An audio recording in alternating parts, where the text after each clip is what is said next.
Bonjour à toutes et à tous les amis, on se retrouve pour l'arrivée de Monday Night Raw du 27 juillet, donc le dernier Raw du mois de juillet de cette année.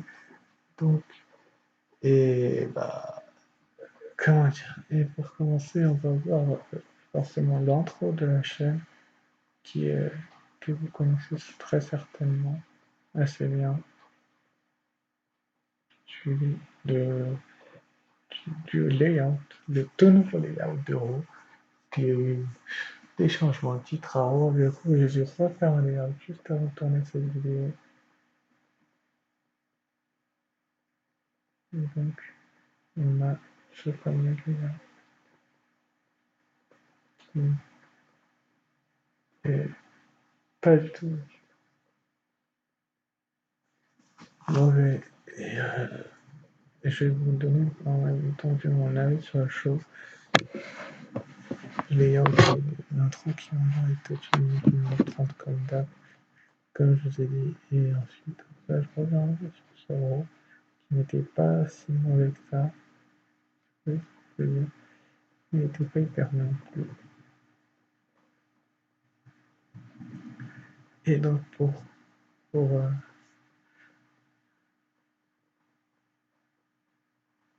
pour commencer ce Raw, on a eu une promo, c'était annoncé et ça a eu lieu, de Randy Orton qui nous a annoncé sa prochaine victime en la personne de Drew McIntyre qui défiera au SummerSlam.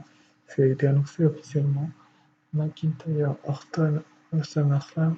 Qu'est-ce que j'ai pensé de ce segment? Comment vous dire que les banqueries de Orton et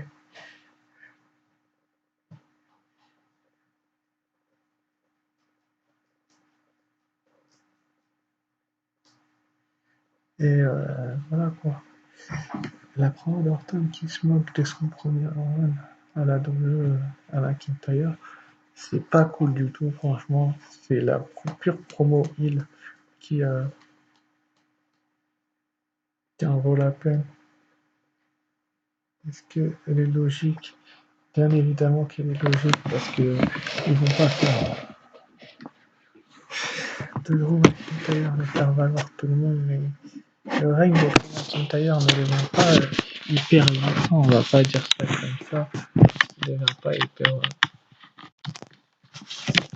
lassant. Mais quand même, ça commence à stagner petit à petit et je pense que les fans en ont assez ras-le-bol. On a compris qu'il avait battu Brock Lesnar, et tant mieux pour lui, qui était l'un des meilleurs à la WWE actuellement. Mais après, est-ce que c'est une bonne idée de mettre Randy Orton, vu qu'il possède ce qu'il veut, le titre de champion du monde, face à lui au SummerSlam? J'ai envie de vous dire oui, c'est une bonne idée, c'est logique, vu que dans les prochaines semaines, ça va intensifier, la rivalité va s'intensifier petit à petit. Faire revenir Edge pour le titre de champion du monde à Royal Rumble, on va lui faire gagner même. Si Orton devenait champion du monde, ce serait pas mal du tout. Elle est pas idiote du tout l'idée, et je suis pas du tout contre. Mais est-ce que à un moment donné, la WWE a pensé que Randy Orton va vers son 14e titre, c'est-à-dire qu'il reviendra à 2 titres de John Cena et de Ric Flair, qui sont les recordman. Est-ce que Ric Flair sera dépassé par Cena? Ça, j'en suis pas sûr à 100%. Mais peut-être pas Orton, c'est pas impossible. Mais il va falloir que s'il gagne ce titre SummerSlam, il soit excellent. On, on a vu le règne de McIntyre au début être bon, mais bon, très bon. Et puis après, freiner petit à petit. Et pour en arriver là, et malheureusement, la rivalité de Ziggler a l'air d'être terminée. Une nouvelle 3 arrive sur le chemin de Randy Orton, mais est-ce qu'il a réellement besoin d'autant de proies? Tueur de légende, après avoir blessé le Big Show, Christian et Edge, il a une opportunité le titre, pardon, champion du monde. troisième mois d'avant-veille. Et ça me paraît assez logique, mais la promo, ça se travaille encore, j'ai envie de vous dire. Ensuite, après, on a une Nia Jax qui, sans aucune transition, a pris le relais, où elle a mis de sortir une excellente promo. Et elle a entendu Orton partager sa vie et se lever ce matin en pensant au titre de joueur.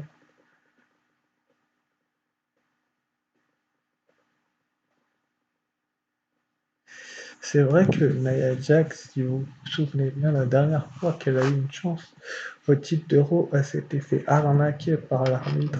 Ce n'est pas ce qu'elle dit. Et quand tu te fais arnaquer par un arbitre,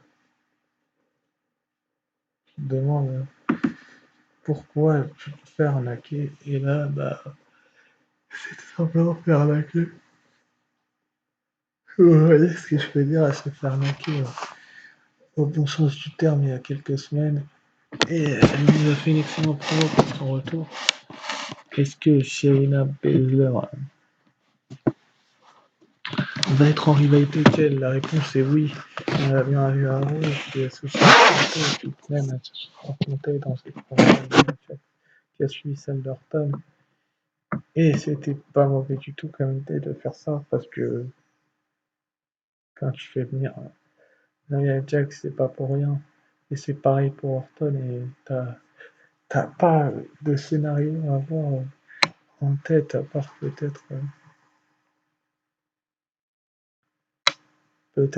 comment je peux dire ça? Peut-être une domination de Nia Jax, mais là clairement c'est deux bagarreuses, deux lutteuses qui ont vraiment besoin de revenir sur le devant de la scène vu qu'elles ont été absentes pendant un certain moment. Nia Jax a glissé Charlotte, elle a disparu de la circulation. Shayna Baszler n'est pas trop appréciée par McMahon. Et Shayna Baszler a dit que personne ne s'intéressait à ce que voulait Nia Jax. C'est vrai que c'est la vérité sort de la bouche des îles de la journée et que les arbitres sont venus les séparer, mais franchement, la promo, que ce soit de l'une ou de l'autre, donc de Jax ou de Baszler, elle a été, comment je peux expliquer ça? Assez bonne et assez méritante dans le scénario. Et ça a montré surtout aux fans qu'il y avait besoin d'un tel sentiment. Est-ce qu'il y en avait besoin? Je sais pas, mais franchement, il faut voir la suite. Ce que j'allais dire, c'est ensuite, après, on a eu le premier match de la soirée, c'était Andrade et Angel Garza contre Ricochet et Cedric Alexander contre les Viking Raiders. Et les gagnants devenaient aspirants numéro 1 au Raw Tag Team Championship des Street Profits au SummerSlam, qui aura lieu donc dans 3 semaines maintenant. Est-ce que en 3 semaines, ils vont avoir le temps de construire une telle rivalité d'une telle ampleur? Je sais pas. Mais en tout cas, Andrade et Angel Garza qui ont perdu la semaine dernière face au Street Profits dans un combat pas pour les titres, je tiens à le préciser.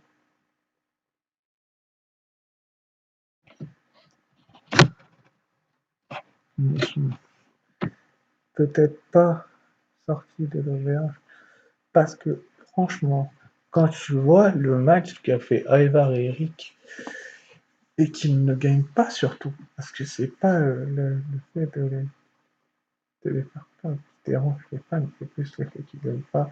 Pareil pour Alexander et Ricochet, c'est Alexander qui a pris le pin. Bon, on protège les Viking Raiders, j'ai envie de vous dire, logique, ils ont eu une chance au titre il n'y a pas longtemps, face au Street Profit, qui est l'une des meilleures équipes à Raw actuellement. Mais est-ce qu'ils ont réfléchi une seconde avant de se dire on met, euh, on met, euh, on met Garza et Andrade? Est-ce qu'ils ont réfléchi une seconde? Parce qu'il y a de cela une ou deux semaines, si je dis pas de conneries, ils ont été, il y a une semaine, la semaine dernière, ils ont été battus par cette équipe-là. Et quand tu te fais battre, logiquement, t'as pas de chance au titre derrière. Enfin, bon, bref, c'est la WWE en ce moment. Ils savent pas ce qu'ils font. Et,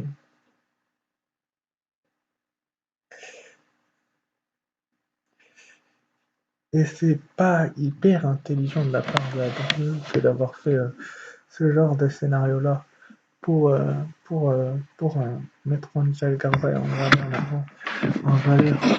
Et surtout, il va avoir fait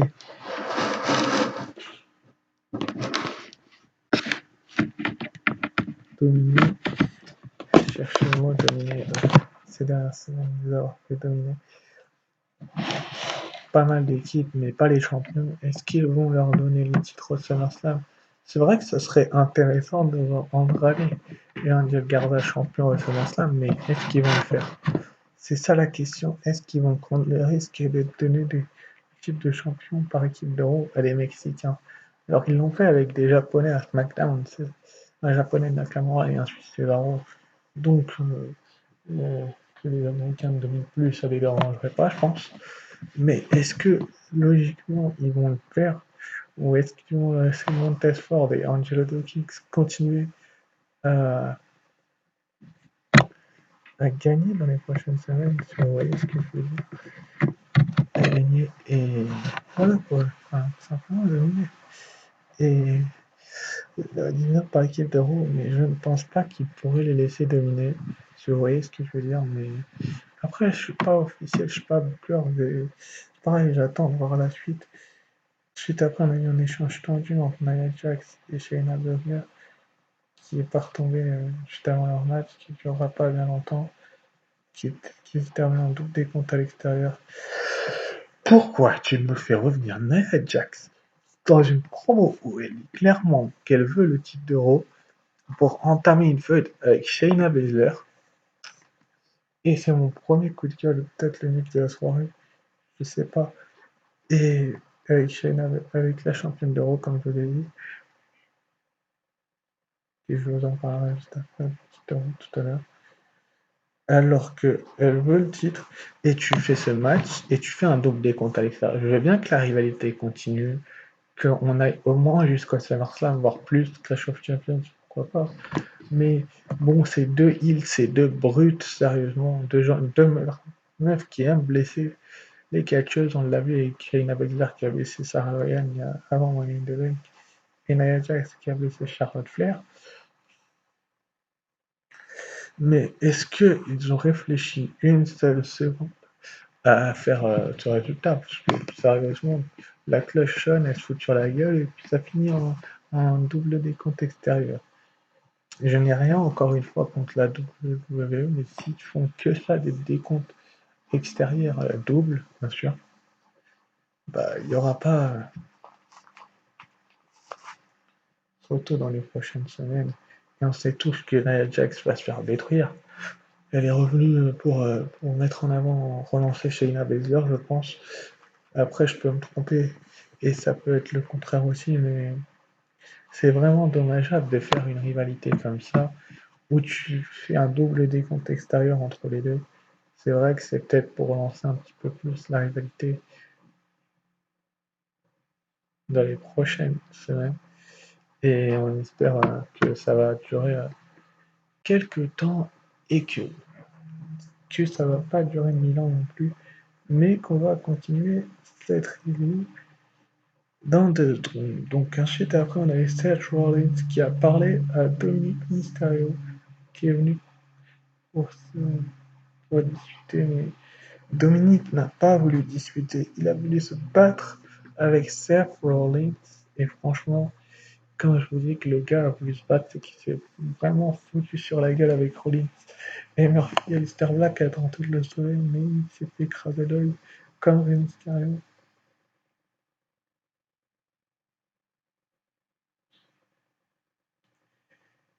Et Dominique, je suis très énervé à attaquer Murphy et Rollins à coup de kendo stick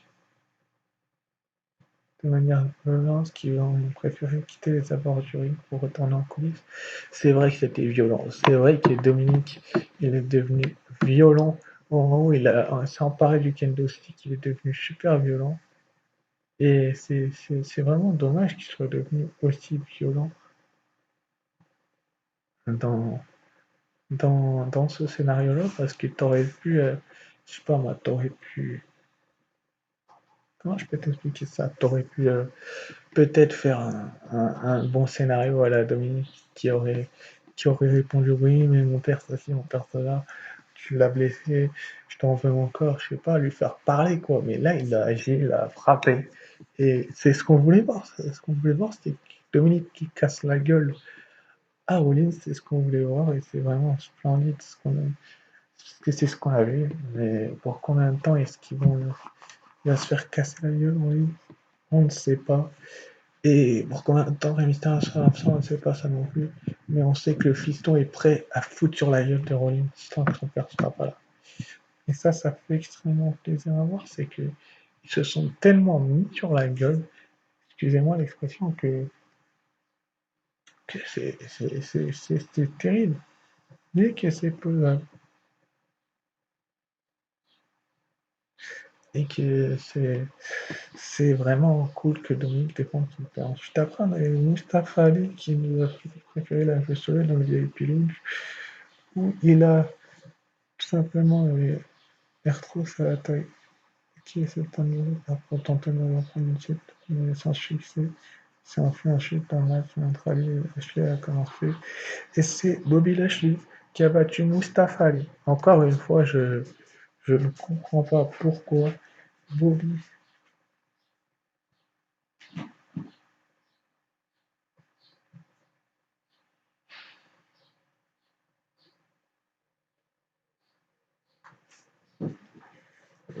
Pourquoi Mustafa Ali revient la semaine dernière dans un match à 6 avec Ricochet et Cédric Alexander.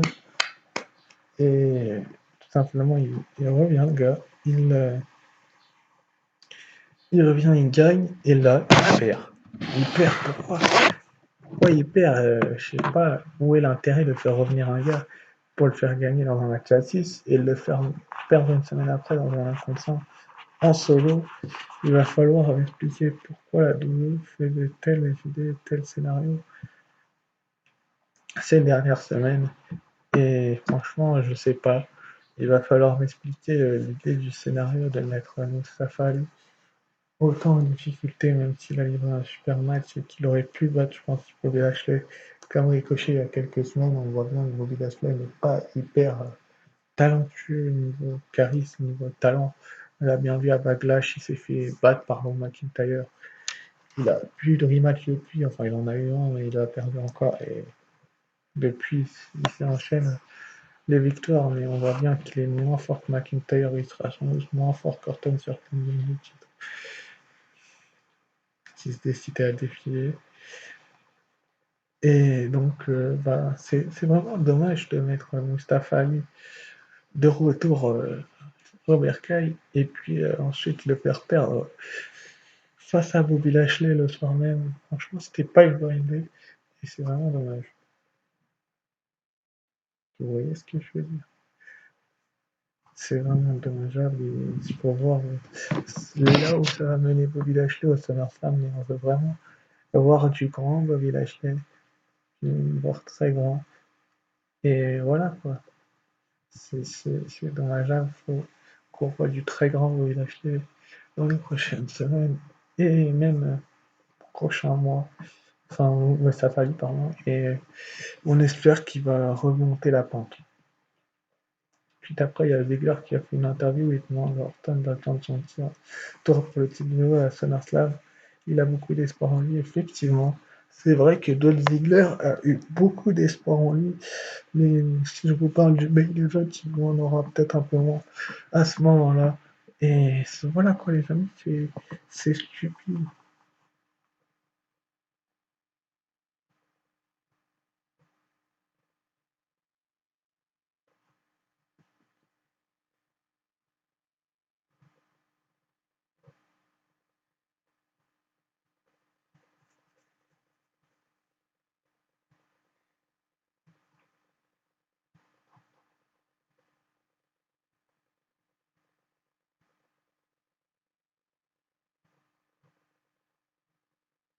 Et voilà quoi, Ziggler, c'est un catcheur bourré de talent et voilà. tout ce que j'ai à dire sur lui. Ensuite, après, du coup, on a eu des matchs pour le Raw Women's Championship où, où, euh, où Sasha Banks a affronté Asuka. Et c'est là où je vous dis que le layout change. C'est que Sasha Banks est officiellement votre nouvelle championne de Monday Night Raw. Non, elle n'a pas fait abandonner Asuka pour ceux qui se poseraient la question. Non, elle n'a pas dominé non plus, mais elle l'a quand même gagné. Par des comptes extérieurs, parce que Kerry Sane a attiré Bailey dans les coulisses juste avant, au début du match, en la poursuivant pour pas qu'elle intervienne, bien évidemment. Logique. Tout ça est très logique. Et puis, comme c'était le dernier soir de Kerry Sane, Bailey l'a violemment attaqué dans les coulisses pendant le match, alors qu'Asuka allait finir avec son Asuka Lock. Et Asuka a préféré s'acquérir de la santé de Kerry-san que de, que de,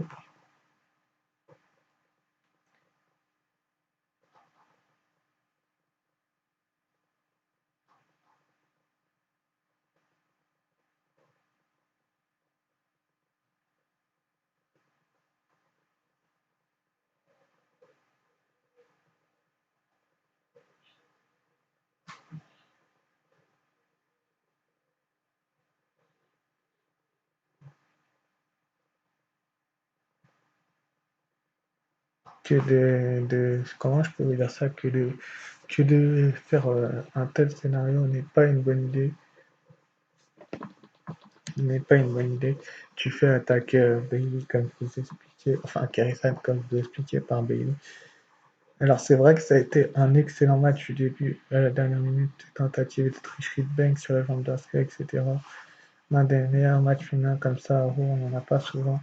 Mais la fin est décevante parce que Sacha Banks gagne par des comptes à l'extérieur, effectivement.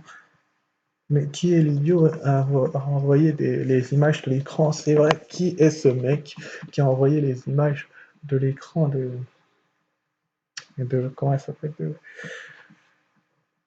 de Asuka, de Kiri-san qui se faisait tabasser par Bailey? Kevin Dunn, c'est encore toi. Ça doit être Kevin Dunn, effectivement. Peut-être que les fans ont raison. Et si c'est Kevin Dunn, c'est vraiment dommage, hein, parce que ça gâche ce match, littéralement. Et ça le gâche pas qu'un peu. Et donc, c'est vrai que si Nia Jax avait été à la place de Bailey, ça aurait été beaucoup mieux.